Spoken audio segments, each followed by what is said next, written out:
the current topic that we're looking at. Um, okay,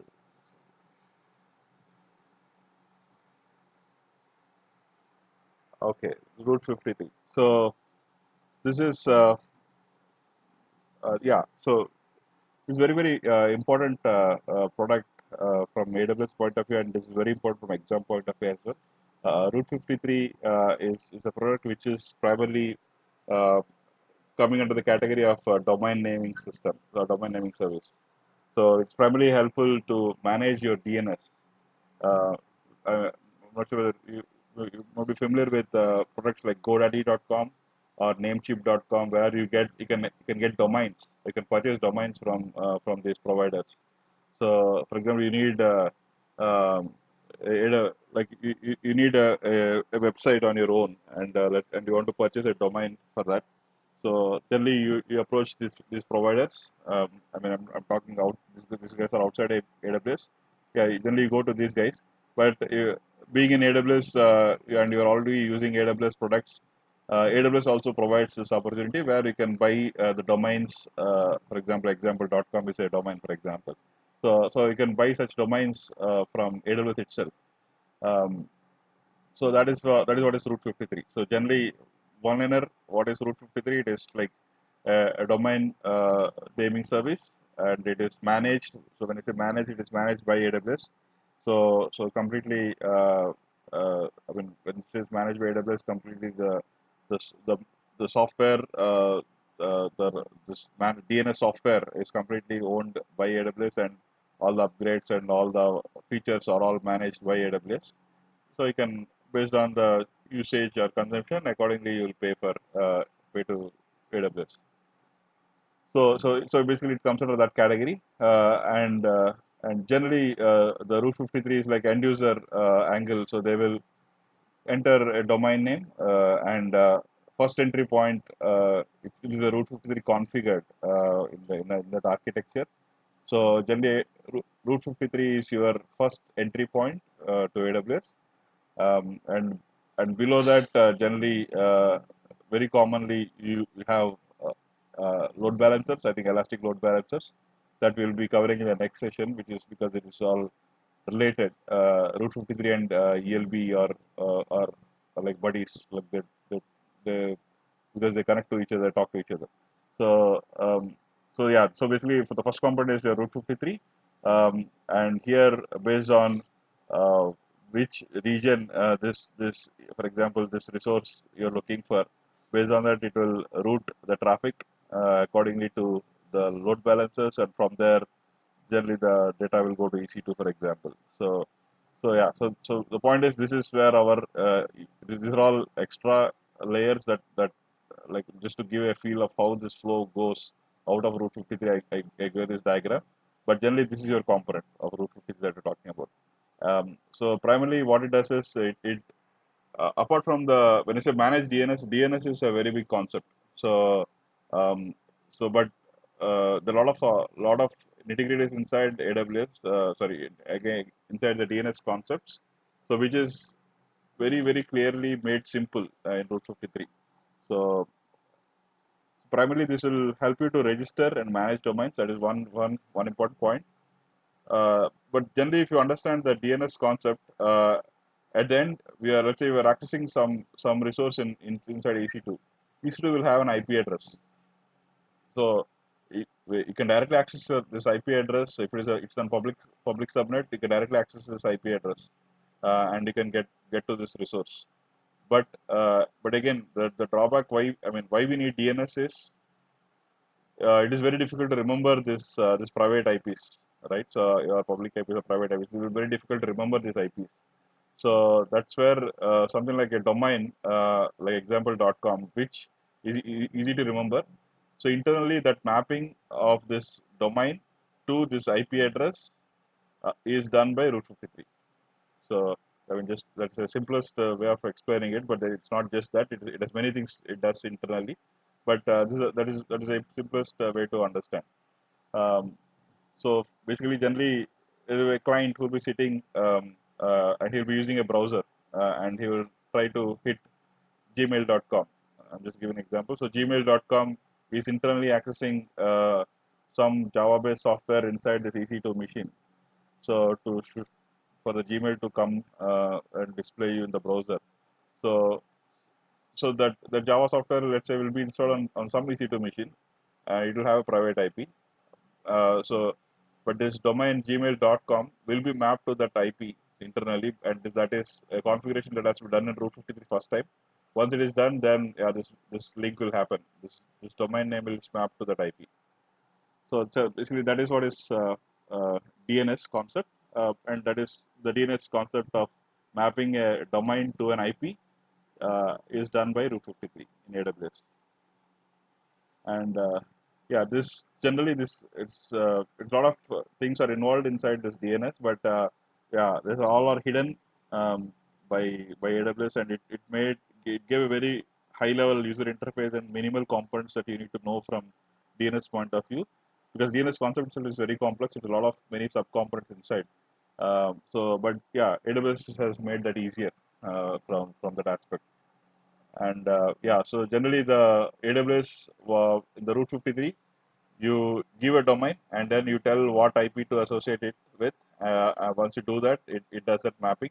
And apart from that, it can also help you to also do the health checks. So it can it is not just DNS mapping. These are all additional advantages that you get from Route53, where it will also do health checks in terms of especially when you have a load balancer, and we're talking about multiple EC2 instances and based on the health of the uh, resources, accordingly it can route the traffic to other EC2 instances, for example.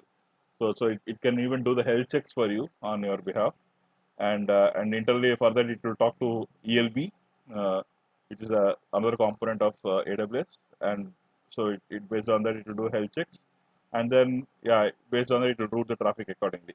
So that is yeah, that is the typical use case of Route 53. So in this process, it will also create some record sets. I will explain what is record sets is in the next slide. So you will you create a record sets for a domain. So it is just one time setup, but once you're done, the traffic will be flowing based on the rule that you configure in the Route 53. So, but it is a one time setup where you need to do, where the prerequisite is that you need to have a domain name. Either you can buy the domain name from AWS. Again, Route 53 is one vendor from where you can buy the domain, or you can buy domain from outside vendor like GoDaddy.com or Namecheap.com. So you can buy the domain from outside vendor also. But once you have a domain, then you go to Route 53 and configure the mapping, and then you're done. So then, as and when your website is invoked, then internally it goes to your whatever components that were configured and it shows output. And generally, this Route 53 will have two categories. Again, the domains, if you think there will be public domains and there will be private domains. It's not again AWS concept; it's general concept. Public domains is something like application1.mypublicdomain.com. So this is a public domain. Private domain is company internal portals also can be they're private domains. So application1.company.internal.com, for example. So this is your company's private company dot internal dot something will be there. So that is your private domain. So that's the difference between public domain and private domain. Like it, by name itself, we can say private domain is accessible within your employee or organization, so within your boundary. But whereas public is accessible anywhere from outside also. So yeah, but Route53 supports both. That is what it is. Right? And then the typical Route53 use cases, if you see, so they will you'll have something like on the other side. We saw here in this use case, we saw ELB as one point of connection, but Route 53 doesn't always need to talk to ELB. It can talk to even, for example, at this point could be even an EC2 machine. So those are all the various combinations that you'll see here. These are the various products on AWS where this is Route 53. This can talk to ELB. That is what we saw here, load balancer. but it can also talk to EC2 instance directly. It can talk to API gateway. It can talk to CloudFront is another product. I think these are all other products which you are going to see the following sessions. But these are all entry points. Mostly these are all the entry points for any application. Just to one-liner, ELB is for balancing the load, especially that you saw here. Uh, and EC2 instance is like a virtual machine directly, either Windows or Linux or any flavor, various flavors in Linux. Then API gateways is another component where this manages all the APIs. If you want to manage all the APIs within your organization, then API gateway is generally the starting point, entry point of your API world. So Route53 can talk to this API gateway also. Route53 also can talk to CloudFront. CloudFront is primarily your it's something like your server where you want, let's say for web applications, and you want to have that, you want to cache all the images. Let's say you are starting website and you have a lot of images to load on the website. So, and generally the images, loading an image will be very slow. But if you have a CloudFront integrated, again, all these images will be cached, so that way it will load faster. So generally, again, this is again also a friend point, or the friend entry point in your architecture. So all the static images will be put in CloudFront, so that the images can load faster. So that's also a very common front end point. And yeah, your IP, for example. So, and these are the various uh, yeah, common entry points that can come in your architecture. So, but yeah, this Route 53 can talk to all these common entry points. So yeah, that's what we discussed here.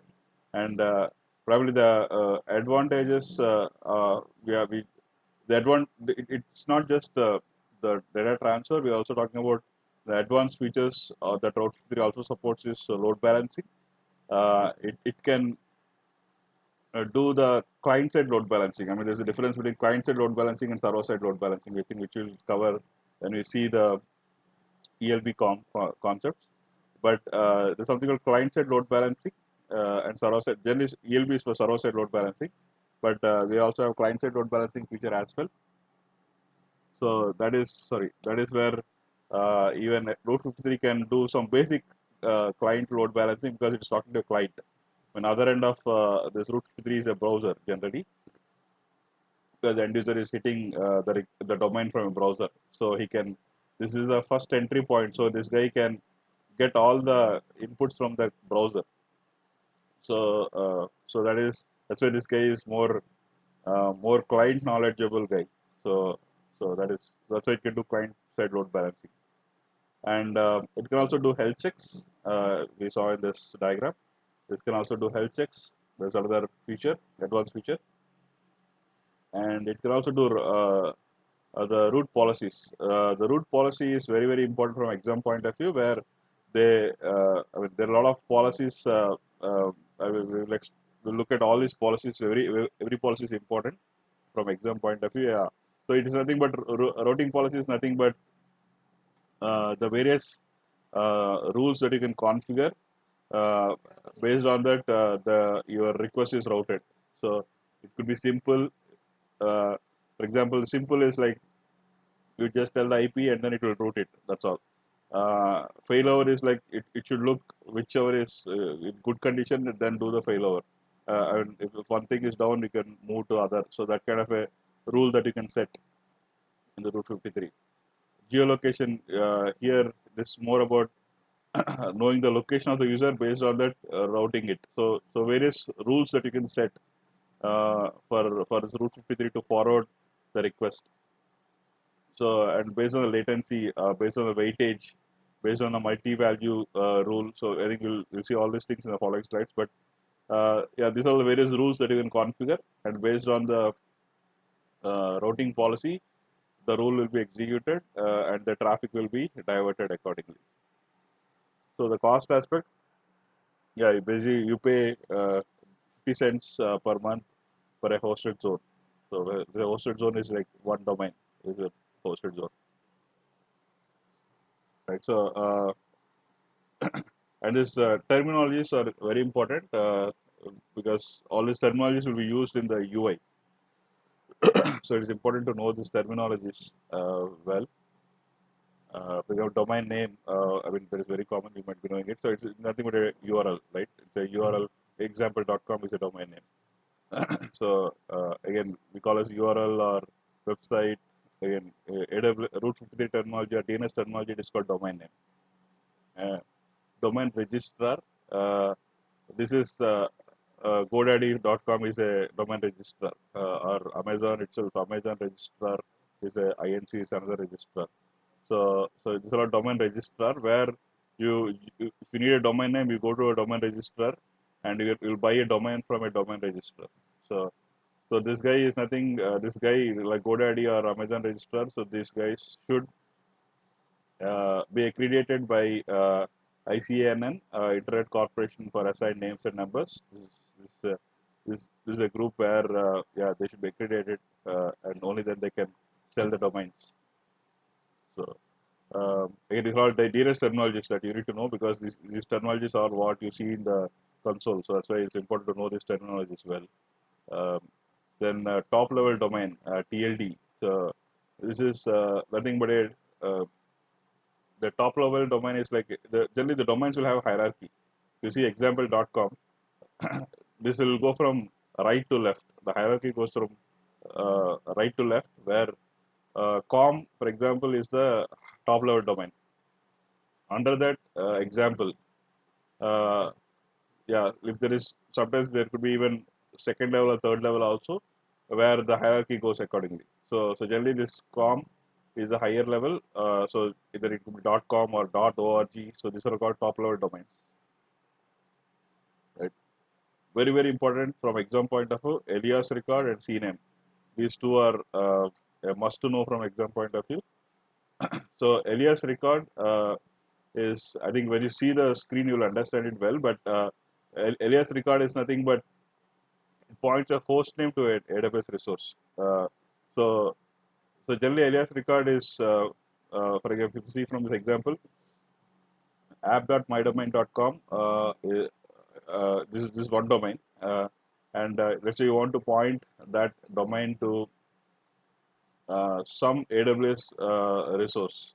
Let's say ELB. This is an ELB Elastic Load Balancer, which you saw in the previous screen. Let's say this guy will have a URL in AWS URL. So I mean, for all the public domains will have an AWS URL. Easy to instance public domain also. The IP address dot AWS.com, something like that. There will be a public URL. So even this guy also will have a AWS.com kind of a URL. So this so this so this alias record is primarily mapping a domain, outside domain, to an AWS domain internally. So basically nothing but an example.com is pointing to elb.aws.com. So internally this is the elb.aws.com, and you're linking the example.com to this, so that so if you want to, if you have that requirement, then you should use alias record. So very important from exam point of view. There can be questions. There will be questions around if you want to associate a domain X to ELB. So in Route 53, what record you will use? So answer is alias record. So you'll use alias record and associate uh, some domain out external domain to AWS domain. Uh, so then yeah, and very important thing is this works for root domain and non-root domain. So what I mean by that is the root domain is nothing but your top level domain. So it works to uh, .com. For example, this is the root domain and this is the non-root domain. So second one is not non-root domain. So basically this can work for both, like first level and second level also. That's what it means. And alias record, using alias record is from AWS point of view, it is free of charge. And the good thing is that it provides native health check. So because on the other side it's an AWS resource, so it can know know the health of the product, because Route53 is also an AWS product, and the other side is also AWS product, so it can it can do the health check. So yeah, so then the case alias record will be your and moreover it's a free of charge, so it is generally for such use cases you can also use CNAME, which will come next, but but the cost aspect, if you look at alias record is a way to go because that's free of charge. Again, from exam point of view, this they will you ask you which version will be cheaper. So if that is the case, then alias record is your option because same thing can be done even from CNAME also, but this comes with a cost. But alias record is a cheaper one. So and then again the other terminals are A record. A record stands for IPv4 addresses and 4A's right, for AAA record stands for IPv6 addresses. Again, these are all you'll see in Route 53. That's why you need to know what is A record. There you'll see A record, but what does A record means is like an IPv4 address. Nothing but an EC2 instance IP, for example. Again, if EC2 instance is using IPv4 IP address, then we'll use IPv4 address. So generally, you'll create a record when, let's say, you want to map an example.com to a EC2 instance IP address. Then you use a record there, not for example alias. I mean, let's say you're talking about a scenario where the last scenario I'm talking about, where you want to route 53, you want to associate directly to an IP. Then in this case here you use a record. Uh, so because this guy can do the mapping to an IPv4 address directly. But let's say this side it is an AWS.com and this is an example.com. So example.com mapping to an AWS.com. So the answer is the alias record. Okay, so that is. So I'm just giving you an example so that you can understand it better. And CNAME, very important from exam point of view. So this CNAME is nothing but it points a host name to any domain. So uh, so when I say any domain, it's not an AWS domain. That's very important. So domain X, you're internally planning to put to a domain Y, but the domain Y is not an AWS domain. So if that is a requirement, then the CNAME is generally used. Um, so generally all the addresses that you access, for example, you're using gmail.com, internally the gmail.com is mapped to some internal Gmail address, or it could be some other complex domain name also. For example, generally the CNAME is one use case is like you buy a domain, but you're not happy with the domain name because it's very complex and very difficult to remember. Then you buy another domain which is easy to remember, uh, but you already bought the other domain. So, but you want to route the traffic from the new domain to all the existing domain that you already had. So then you use CNAME, for example. And is it? Yeah, so, Sham. Yeah. So I've seen this being used for like moving between data centers in the regular. Yeah, correct. That is also very common Yeah, use case. Yes, correct. yeah. So if your data center goes down, you go into this DNS record and change the CNAME to Yeah. point to the other data center actually. So it's like an alias. Alias, exactly. So it's yeah. Yeah, but only difference is that this alias is the end guy is an AWS, but whereas in CNAME the end guy is not an AWS. Sorry, someone had a question. Shama, one question. When you create when you start creating EC2 instances, when you create VPCs, at that time you create your own IP addresses. You assign the names to the resources, databases, and storage and things like that. So in that particular case, if I already created 100 plus resources within the AWS, why should I enter everything into Route53? Will it not automatically populate it? Yeah, it is not automatically populated. So I mean, so if So I start with 5, and then I go with later expand it to 100. So I have to go back to the Route 53 and then re-enter every one of these IP and the names and then the No, no, criteria. no. So this is for the edge routing. Basically, there are internal load balancers which takes care of having auto scaling. You might have 2 servers for database. You could have 100 servers scaling up, scaling back to 2 servers and so on. That doesn't care for this Route 53. This Route 53 is nothing but if you say agilrulesdb.com, it will redirect to the load balancer URL. Within the load balancer, that will take care of managing the internal IPs and so on. Okay, so this is what, so agilrule.com has been exposed through this way only currently.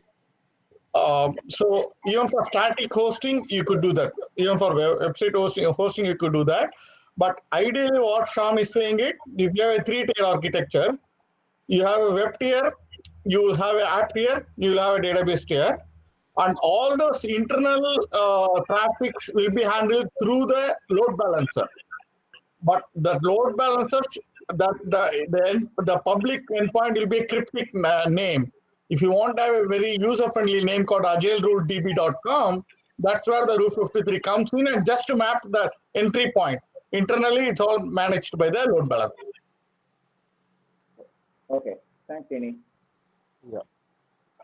So this is generally in any 3-tier architecture, there will be always an UI layer which is exposed to the outside world, right? So that UI layer will be associated to a Route 53, so that every request when he is using a URL to that UI, so the request will come to Route 53, and this guy will decide based on the rule that is configured where is the database and where is the middle API layer. So if all these things are inside EC2, for example. So this guy, he don't need to know the IP address of all these things. He guy just need to know the ELB's IP address, and he will forward the request to ELB, and ELB will decide where is this.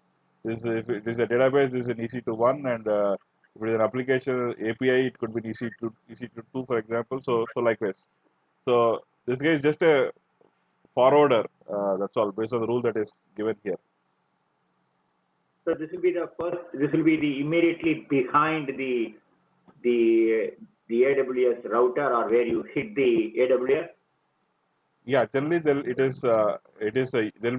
it starts with the domain. So the prerequisite for Route 53 it comes into picture when you have a domain. So I'm talking about the scenario where a 3-tier architecture, there's a UI layer.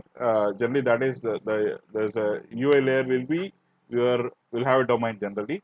So in that case, this Route 53 plays a major role. Let's say you're Yeah, talking. and also you could even route between your AWS and on-premise and everything. This is a DNS, classic DNS, where you go to the entry point and saying this is what my name is.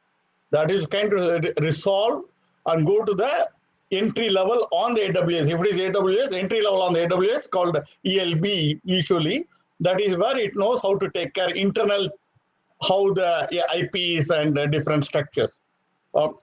And this entry point could also be a on-premise thing also. So that means it will go to the on-premise and talk to that edge side of it. This is basically touching the edge level thing. Behind the things, if it is on-premise, it's going to be on-premise layers that will take care of it. Okay, thank you. Yeah. Sham, one question. Yeah. So okay, Route 53 the entry point, and then it gives it to the load balancer, right? Like so let's say you're scaling up your database servers or whatever, right?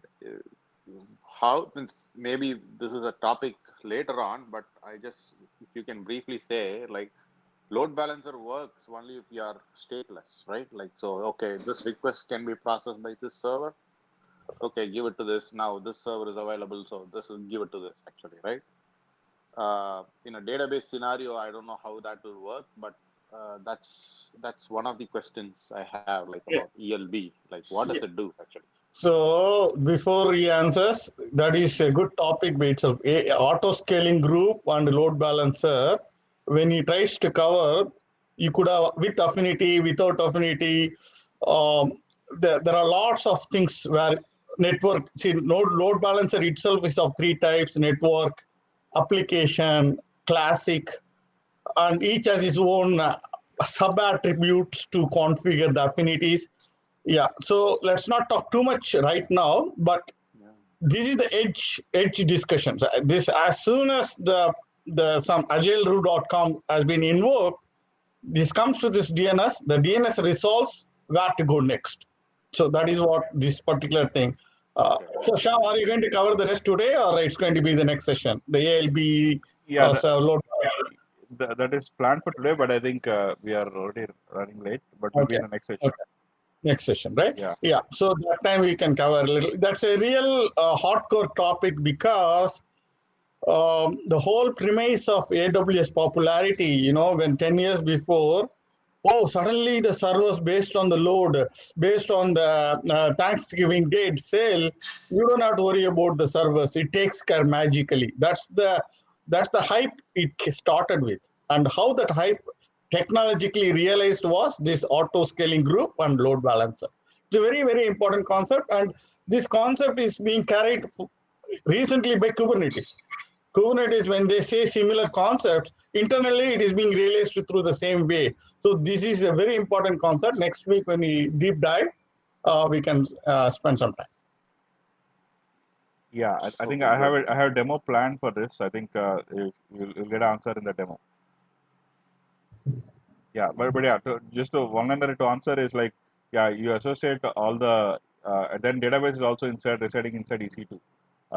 So generally, I mean, for ELB, it need to know about the IP addresses of EC2. Inside EC2, what is there, it doesn't matter. So as long as as long as security group is there and EC2 instances IPs are there, that is what is important for ELB to know. And based on it will also do health checks on the EC2. Based on it, it will know which if any EC2 instance is dying or is short of resources. It internally also uses the auto scaling group as Srini suggested and bring it up. And also during the process, it will not transfer any request to this guy. Instead, it will transfer the request to other healthy nodes.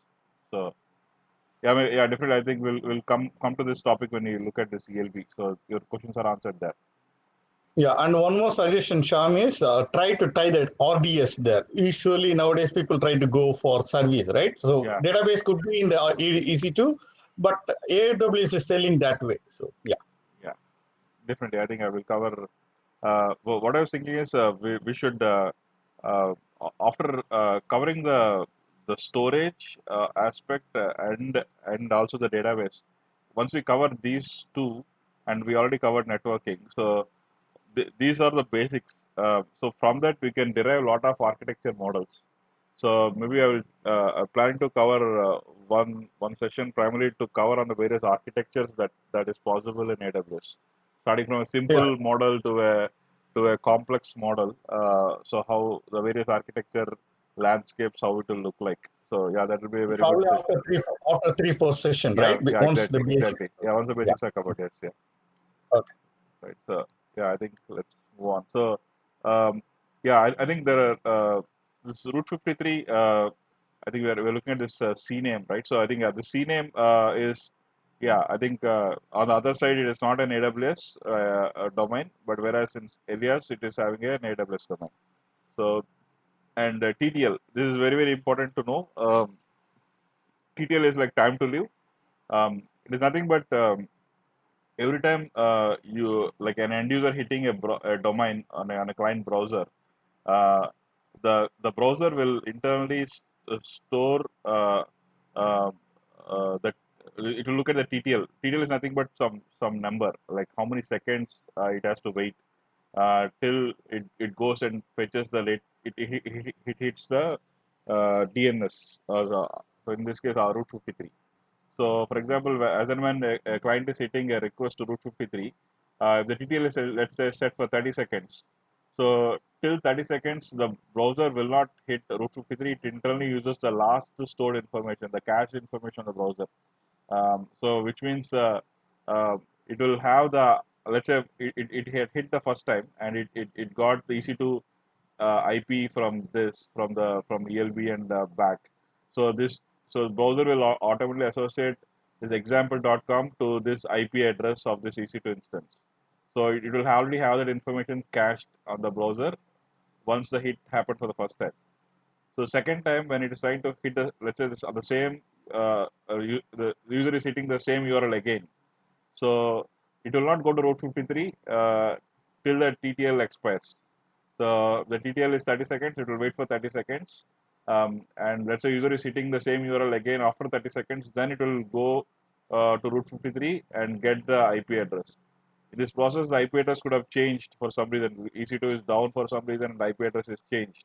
But the Route 53 will have that information, but the browser will not have that information. So, so this TTL is very important aspect to indicate the traffic that is coming to Route 53. Because if the TTL is set to very less, let's say 10 seconds, so you get more hits to Route 53. Okay. So then you need to also think about the scaling the Route 53 also. But the TTL is set to, let's say 5 minutes. So it will always, browser will also always use its cache. It will not come to Route 53. So till 5 minutes it will not come to Route 53. So it will also use the cache. So the hits on the Route 53 is reduced that way. So very small concept, but TTL on a browser decides whether it is going to AWS or not is something the TTL on a browser is making a decision. So that is very important to know. Again, the questions from exam is again this is something an architectural decision also. This architectural point of view also is very important to know. You should not set this TTL value as very less value, so that way you get more traffic on your Route 53. At the same time, you should not set this value as very high. That way, your browser is working on a stale data, not the real data. So that's a compromise that you need to make as an architect. So which is the right value to set. So yeah, that is what this TTL is. Very small component, but very plays a major role in terms of traffic. Then routing policy. This I think we saw. So the simple, weighted, and failover. So various routing policies. So basically nothing but a rule in terms of how this Route 53 should respond back to for every query. So what rule it uses internally. I think the next slides will talk about each of the routing policy that we saw, because that is very important from exam point of view. So yeah, it's nothing but a rule that is internally firing to get this DNS.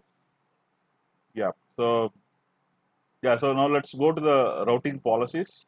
I think what we'll do is we'll logically we have 10 more minutes. So I think let's complete the routing policies. I think today is more about a theory session, but the next session we will cover the Route 53 and see all these routing policies, how and all this C record, A record, and C name. I think let's take a look in the next session with a demo. So we'll understand this. Maybe I'll do a recap on this and then we'll go to the demo, then we'll relate it. Um, this routing policy is, there are 5 routing policies as we saw here. Sorry, where is that? Here. So here if you see there are 5 routing policies. So routing policy is nothing but a rule based on which the forward happens. Um, so simple rule, failover rule, geolocation, latency, weighted, multi-value. So these are all the 6 rules that you can configure as a routing policy to in Route 53, so that based on the rule that you configured, accordingly it will go and fetch the data. So let's start with simple rule routing policy. So this guy simple routing policy is very simple, where if you just give a domain name, uh, Route 53 will will respond back with an address, with an IP address of that. This mentioned as A record. We saw that A record is nothing but an IPv4 address, right? So you're getting an IPv4 address of an EC2 machine, for example. So that is what is responded back. So browser will understand only this IP address, not the domain. Domain is for our easy to remember aspect, but internally browser will understand only the IPs. So yeah, so you give this gmail.com, you get your browser will get the IP address of the gmail.com. So and then yeah, it can fetch the data from that gmail.com output. That is very simple policy, simple rule that you can define. Nothing but you will define a rule using simple routing policy. If the request is coming from this URL, associate to this A record, this IP address. So that is one rule that you define.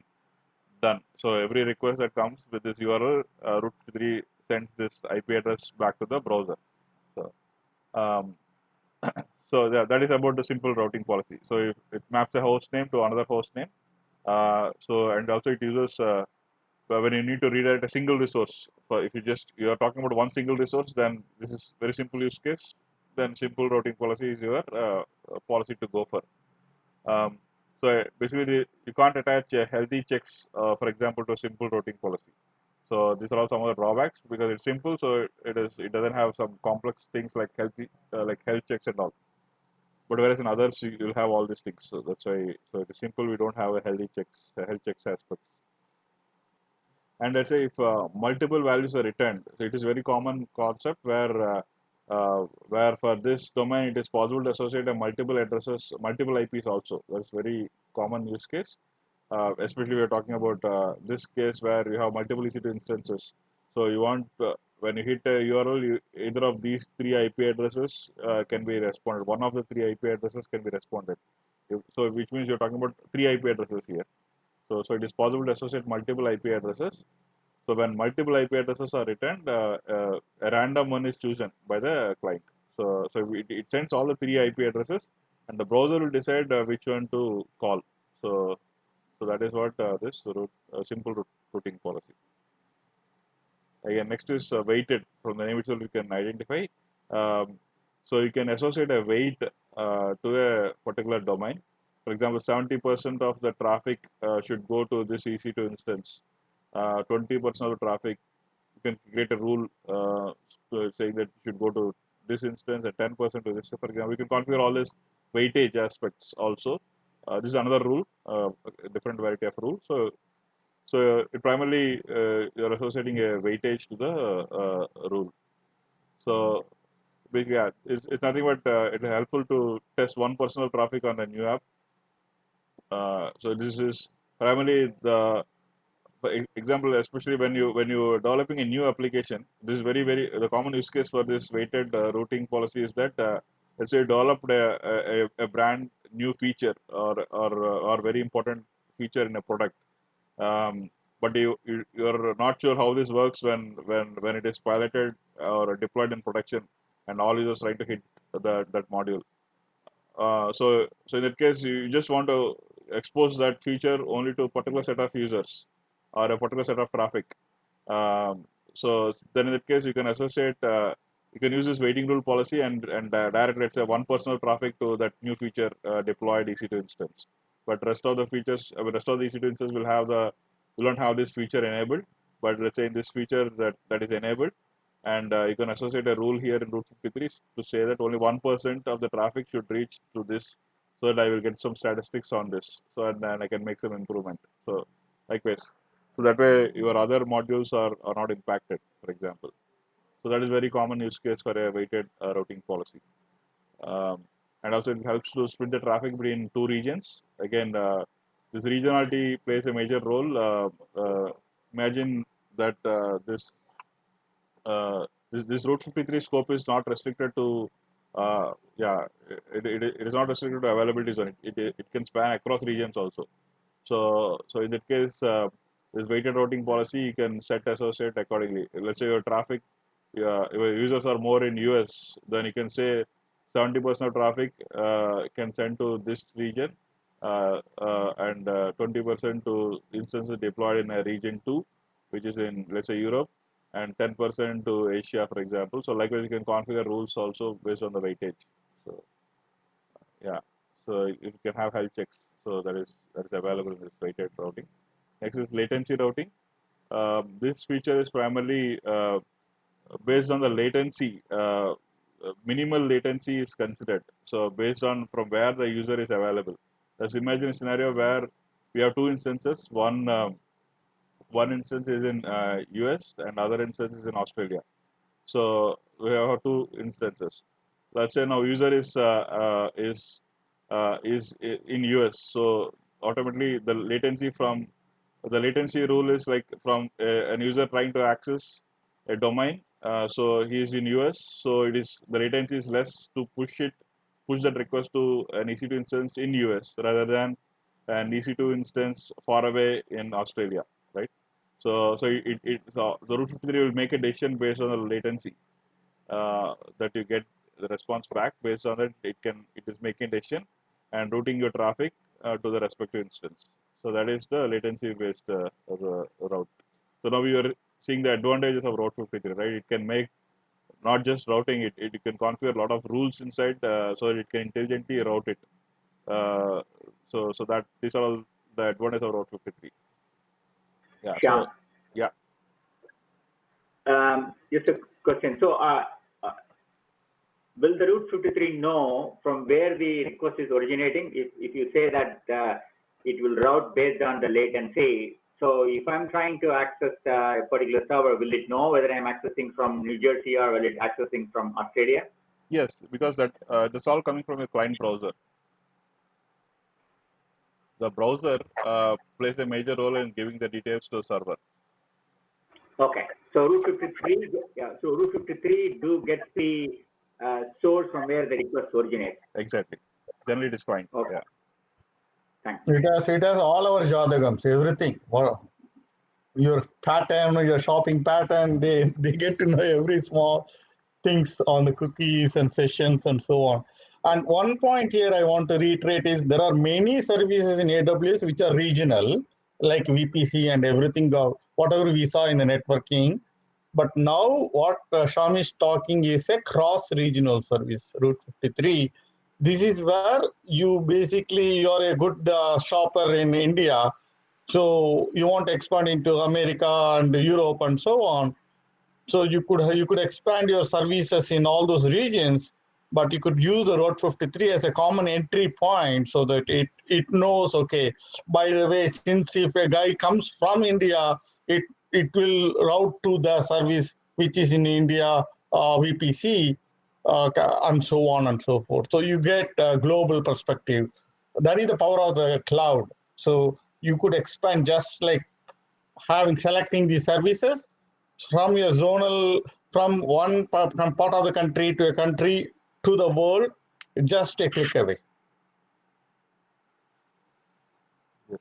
Yeah. So that's about this latency routing. So based on the less latency, based on that, it will take a call whether to transfer the route to this guy or this guy, for example. So that is the important aspect. So yeah, again, this is failover routing.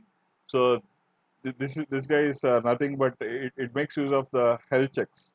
So you can configure a rule saying that if the health checks is failing beyond some number, so then don't send traffic to that guy and instead send it to the other guy where the health check is good. So that is so this is where it is also playing the role of a load balancer. Typically, this is a job for a load balancer, ELB. But yeah, even Route 53 also can do this job in addition, but not at the level of ELB, but yeah, at a minimal level. Not ELB has more features in this category. But as I said, like there are a lot of products where there are commonalities between two products of AWS. Like one is that Route 53 and ELB. So there is a but this Route 53 is relying on ELB only to get this data. But yeah, it can also do this health checks at Route 53 level, not even at ELB level. So yeah, so that is this failover routing. So based on you'll configure based on it's all runs on health checks. So basically you can say have X health checks. For example, if you're not defining default is 3, but you can say if 10 health checks failed, then you can consider it as an unhealthy instance. So it will keep track of the instances. If the health check is failing 10 times or more than that, then next time it will not forward the request coming from this browser to this guy. It will forward instead to this guy, for example. So like this. And there is always uh, based on health checks, it will also decides who is primary and who is secondary. So that is what is primary secondary aspect also. So yeah, so that is about this. I think the default. I mean, there are some exam point of view, like the defaults are something very tricky to. I mean, they will ask questions there. So the default health checks is like default is 3 for health checks. If you're not giving anything, then it comes the default as 3. And that's after X checks are passed, then yeah, so then it considers that as a healthy instance, and based on it will route the traffic. And also you can, it's not just a number, but you can also set in terms of intervals, time as well. So within 10 failures in continuous 30 seconds, you can give a rule like that also. For example, overall it is less, but in a period of 5 minutes or in a period of 30 seconds, it is consistently the node is coming up and going down. Then there's a really serious problem, right? So, but maybe over a period of 1 day is okay. I mean, one time it is gone down or 2 times it is gone down, it's fine. But consistently for a period of one range of time, if it is coming up and going down, then it's something tricky to look at. So yeah, then don't send traffic to that instance. So that kind of rules also you can configure. So and also it internally uses CloudWatch, which is another monitoring tool in AWS. It is also having an integration with Route53 also has integration to CloudWatch as well. It can get more metrics related to health of the instance from CloudWatch, and yeah, based on it also it will make a call decisions. So basically, Route53 is not just talking to ELB. It can also is also talking to CloudWatch, which is another product of AWS, and making a decision to route the traffic. So now you see the real power of the Route 53. And the last one, I think last two, right? Yeah, there's one more. So geolocation, this is another category. So it is here we're talking about the traffic from where the this it is basically it's not the latency, and this one is looking similar, but they are not the same. Um, the latency it also based on the region here. That's why I mean, don't get confused with the region aspect, because here also is working on the more or less related to region, but the region aspect is linked with the latency. But whereas this guy is pure region, no latency aspect. So you can create a rule saying that don't look at latency blindly. Any traffic coming from UK, send it to UK. Any traffic coming to France, send it to France instance. So you can blindly tell the geography, and based on it you route it. So that is the geolocation based routing. So here it doesn't look at latency aspect. Very important thing is latency can be, for example, a guy in between, let's say here and at extreme ends, you have two instances, but a guy in between, the latency can vary. The latency, if you look at this latency based ruling, let's say the US latency could be, let's say if it is lesser, it will, even though this guy is in between, um, geography wise, ideally he can either transfer to this guy or this guy, but the latency rule is, if it is applied, then this guy will transfer to US, because maybe the US latency server, the latency from the US server is lesser. So that's where if the latency rule is applied, so this will be routed to US server rather than Australia server. But here, this will not look at latency blindly based on geography, it will apply the rule. That is the difference between these two. So the exam can trick you. The geolocation is a common concept. They both are based on location, but the difference is the latency versus no latency. That is the only difference. So this is a very popular exam question that can come under this category. And the last one, I think we are running. Yeah, I think we are late by 5 minutes. I think we have. Do you think we will logically stop here, or shall we complete this and we'll break? Yeah, we can complete. Okay, I think it will take. Yeah, complete, man. So that way it's, Yeah. Okay. So this is multi-value routing. this one is based on like when routing traffic to multiple users, it will primarily associate it from the name itself. You can see it is multi-value, so it will look at combination of two things to make a decision.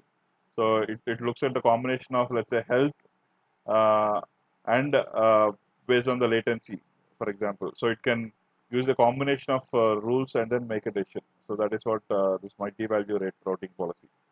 So which out of 8 health checks, up to 8 health checks are returned for each multi-value query. So that, for example, you can associate a rule in terms of 8 health checks should be coming, and also this location should be in US. So you can use a combination of that, and then based on that combination rule, then it will execute this traffic to be routed accordingly. So that is this multi-value routing policy. Yeah, I think we need to look at a demo for this. One aspect in demo is that this Route 53 we need to have a domain name. I think that is something we should have some domain name to try it out. Otherwise, the Yeah, we can demo. show from the agile, Sorry. Yeah. yeah, we can show the agileroute.com, right? Because we already have that, right? So just we can show glimpse of that next week, right? Yeah, we can show that, but the only thing is the traffic. If you make changes, it will have an impact. So agilerule.com, Yeah, momentarily it might be no, down. no, So not yeah. uh, So can you stop the recording so that way? Can you yeah. stop the recording?